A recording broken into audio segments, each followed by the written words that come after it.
সরাসরি মুখ্যমন্ত্রীর যে ব্যাপার, ওটা আমার এক মামার থেকে আমি পেয়েছিলাম নাম্বারটা। তা আমার মামাই আমাকে দিয়েছিল নাম্বারটা। তো ওই নাম্বারে আমি যথাসাধ্য সাথে সাথে কন্ট্যাক্ট করি। তা সেখানে আমি আমার প্রবলেম সলভ বলেছিলাম।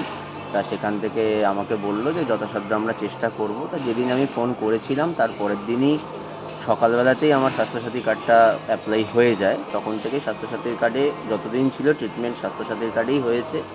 আমি মুখ্যমন্ত্রীকে এটাই বলতে চাই যে এটার জন্য আমি খুবই উপকৃত। কেননা আমি যেদিন ফোন করেছিলাম তার পরের দিনই যে হেল্পটা পাবো এটা ভাবতে পারিনি। আর এই হেল্পটা পাওয়ার ফলে আমার খুবই উপকার হয়েছে। কেননা আমাদের সেই সামর্থ্য ছিল না তখন এই অত টাকা অ্যামাউন্ট পে করে আমার মাকে ট্রিটমেন্ট করানো। তা স্বাস্থ্যসাথীর কার্ডটা অ্যাপ্লাই হয়েছিল বলে আমি মাকে আজ ফিরিয়ে নিয়ে আসতে পেরেছি বাড়িতে। তার জন্য আমার মুখ্যমন্ত্রীকে খুবই ধন্যবাদ। পিছিয়ে পড়বে না কেউ, কেউ যাবে না বাদ। সরাসরি মুখ্যমন্ত্রীতে ফোন করুন আজ।